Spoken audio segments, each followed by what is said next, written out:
ನಮಸ್ಕಾರ ಸ್ನೇಹಿತರೆ, ನನ್ನ ಚಾನಲ್ಗೆ ನಿಮ್ಮೆಲ್ಲರಿಗೂ ಸ್ವಾಗತ. ಇವತ್ತಿನ ವಿಡಿಯೋದಲ್ಲಿ ನೋಡಿ, ಯಾವುದೇ ರೀತಿಯಾದಂಥ ಕಾಯಿಲ್ ಆಗಿರ್ಬೋದು, ಕೆಮಿಕಲ್ ಆಗಿರ್ಬೋದು, ಸ್ಪ್ರೇಗಳನ್ನು ಏನನ್ನು ಬಳಸಲಾರದೆ ತುಂಬ ಸುಲಭವಾಗಿ ಮನೆಯಲ್ಲೇ ಈ ಒಂದು ಸೊಳ್ಳೆಗಳನ್ನು ಓಡಿಸುವ ವಿಧಾನವನ್ನು ತೋರಿಸ್ಕೊಡ್ತಾ ಇದ್ದೀನಿ.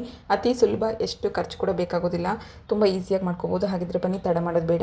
ಈ ವಿಡಿಯೋದಲ್ಲಿ ನೋಡಿ, ಫಸ್ಟು ನಾನಿಲ್ಲಿ ಮೊಂಬತ್ತಿನ ತೊಗೊಂಡಿದ್ದೀನಿ, ಮೇಣದ ಬತ್ತಿನ ತೊಗೊತಾ ಇದ್ದೀನಿ. ಮೇಣದ ಬತ್ತಿಯನ್ನು ಹಿಂದಿನ ಭಾಗದಿಂದ ಕಟ್ ಮಾಡ್ಕೊತಾ ಇದ್ದೀನಿ. ನೀವು ಇದನ್ನು ಒಂದು 4 ಭಾಗ ಕಟ್ ಮಾಡ್ಕೋಬಹುದು. ಇಲ್ಲ ನಿಮಗೆ ಸ್ವಲ್ಪ ಕ್ವಾಂಟಿಟಿದಲ್ಲಿ ಬೇಕು, ದಿನನಿತ್ಯಕ್ಕೆ ನಾವು ಮಾಡ್ಕೊತಾ ಇದ್ದೀವಿ ಅನ್ನೋ ಹೋಗಿದ್ರೆ ನೀವಿಲ್ಲಿ ಒಂದು ಎರಡು ಭಾಗ ಆಗೋಷ್ಟು ಕಟ್ ಮಾಡ್ಕೊಂಡ್ರೆ ಸಾಕಾಗುತ್ತೆ. ನಾನು ಇಲ್ಲಿ ಒಂದು ಅರ್ಧ ಭಾಗ ಆಗೋಷ್ಟು ಕಟ್ ಮಾಡ್ಕೊತಾ ಇದ್ದೀನಿ. ಇದನ್ನು ಕೂಡ ತುರಿದು ತೊಗೊತಾ ಇದ್ದೀನಿ. ಈ ರೀತಿ ತುರಿದಾದರೂ ತೊಗೋಬೋದಿಲ್ಲ, ನಿಮ್ಮ ಹತ್ರ ತುರಿಯೋ ಮಣೆ ಇತ್ತಂದರೆ ಅದನ್ನಾದರೂ ತೊಗೋಬೋದು. ನಾನು ಇಲ್ಲಿ ಚಾಕುವಿನ ಸಹಾಯದಿಂದ ಕಟ್ ಮಾಡ್ಕೊತಾ ಇದ್ದೀನಿ. ಇಷ್ಟಾದರೆ ಸಾಕಾಗುತ್ತೆ. 1 ಸ್ಪೂನ್ ಆಗುವಷ್ಟು ಲೆಕ್ಕ ಬರುತ್ತೆ ನೋಡಿ.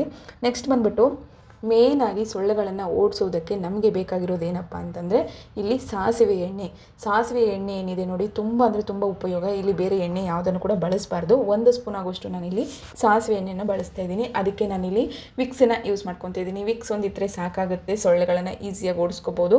ನೋಡಿ, ವಿಕ್ಸನ್ನ ಇಲ್ಲಿ ಆ್ಯಡ್ ಮಾಡ್ಕೊತಾ ಇದ್ದೀನಿ. ಇದರಲ್ಲಿರುವಂಥ ಒಂದು ಸ್ವಲ್ಪ ಇಂಗ್ರೀಡಿಯೆಂಟ್ ಏನಿದೆ ನೋಡಿ, ಈ ಒಂದು ಸಣ್ಣ ಕೆಮಿಕಲ್ ಏನಿದೆ ನೋಡಿ, ನಮ್ಮ ಒಂದು ದೇಹಕ್ಕೆ ಎಷ್ಟು ಒಳ್ಳೆಯದು ಅಂದರೆ ಈ ಒಂದು ನೆಗಡಿ, ಕೆಮ್ಮು, ಜ್ವರ ಬಂದಾಗ ಹೇಗೆ ನಮಗೆ ಕಮ್ಮಿ ಆಗುತ್ತೆ ವಿಕ್ಸು, ಅದೇ ರೀತಿ ಸೊಳ್ಳೆಗಳಿಗೆ ಏನಾಗುತ್ತೆ ಓಡಿಸೋದಕ್ಕೆ ತುಂಬ ಅಂದರೆ ತುಂಬ ಹೆಲ್ಪ್ ಆಗುತ್ತೆ. ಸೊ ಹಾಗಾಗಿ ನಾನಿಲ್ಲಿ ವಿಕ್ಸನ್ನು ಹಾಕ್ಕೊತಾ ಇದ್ದೀನಿ. ವಿಕ್ಸ್ ಕೂಡ ಸ್ವಲ್ಪ ಕ್ವಾಂಟಿಟಿದಲ್ಲಿ ಹಾಕ್ಕೊಂಡ್ರೆ ಸಾಕಾಗುತ್ತೆ ನೋಡಿ.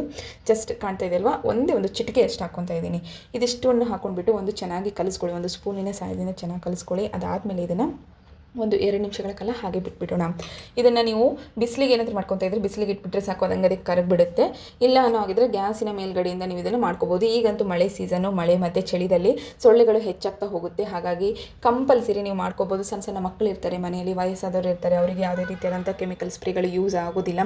ಮನೆಯಲ್ಲಿ ಏನಾದರೂ ಹಾಕಕ್ಕೆ ಹೋದರೆ ನಮಗೆ ಅವರಿಗೆ ನೆಗಡಿ, ಕೆಮ್ಮು ಆಗೋ ಚಾನ್ಸಸ್ ಹೆಚ್ಚಾಗುತ್ತೆ, ಉಸಿರಾಟ ತೊಂದರೆ ಆಗುತ್ತೆ. ಸೊ ಹಾಗಾಗಿ ಈ ಒಂದು ಜಾಸ್ತಿ ಕೆಮಿಕಲ್ ಬಳಸಲಾರದೇ ಇರುವಂತಹ ಮನೆಯಲ್ಲೇ ಇರುವಂಥ ಸಣ್ಣ ಒಂದು ಇಂಗ್ರೀಡಿಯೆಂಟಿಂದ ನಾನು ಮಾಡ್ತಾ ಇರೋದು. ಸೊ ಹಾಗಾಗಿ ನೋಡ್ಕೊಳ್ಳಿ. ನೆಕ್ಸ್ಟ್ ಬಂದುಬಿಟ್ಟು ಇಲ್ಲಿ ಹತ್ತಿಯನ್ನು ನಾನು ದೀಪದ ಬತ್ತಿಯಾಗಿ ಮಾಡ್ಕೊತೀವಲ್ಲ ಆ ರೀತಿ ಮಾಡ್ಕೊಂಡ್ಬಿಟ್ಟು ಇಟ್ಕೊತಾ ಇದ್ದೀನಿ. ಒಂದು ಪಣತಿ ಏನಿದೆ ಅದರಲ್ಲಿ ಹಾಕ್ಕೊತಾ ಇದ್ದೀನಿ ಹಳದೆ.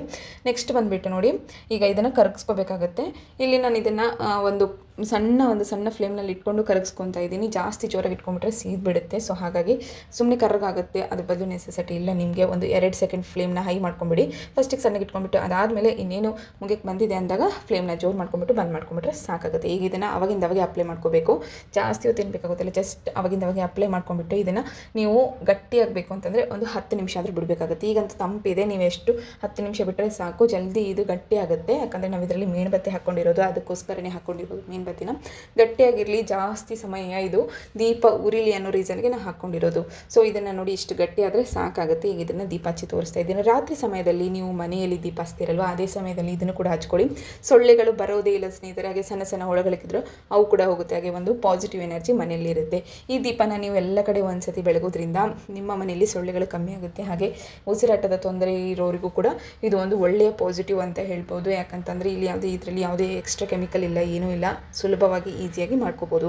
ಈ ವಿಡಿಯೋ ನಿಮಗೆ ಇಷ್ಟ ಆಗಿದೆ ಅಂತ ಅಂದ್ಕೊಂಡಿದ್ದೀನಿ. ಈ ವಿಡಿಯೋ ನಿಮಗೆ ಏನಾದರೂ ಇಷ್ಟ ಆದರೆ ನನ್ನ ಚಾನಲ್ನ ಸಬ್ಸ್ಕ್ರೈಬ್ ಆಗೋದನ್ನು ಮಾತ್ರ ಮರಿಬೇಡಿ. ಹಾಗೆ ಪಕ್ಕದಲ್ಲಿರುವ ಬೆಲ್ ಐಕಾನ್ನ ಕ್ಲಿಕ್ ಮಾಡಿ, ಎಲ್ಲರಿಗಿಂತ ಮುಂಚೆ ನೋಟಿಫಿಕೇಶನ್ ನಿಮಗೆ ಸಿಗುತ್ತೆ. ಈ ವಿಡಿಯೋ ಎಲ್ಲಿಂದ ನೋಡ್ತಾ ಇದ್ದೀರಾ ಅನ್ನೋದು ಕೂಡ ಕಮೆಂಟ್ ಮಾಡಿ. ಹಾಗೆ ಈ ವಿಡಿಯೋ ನೋಡಿದ್ದಕ್ಕೆ ಎಲ್ಲರಿಗೂ ಧನ್ಯವಾದಗಳು.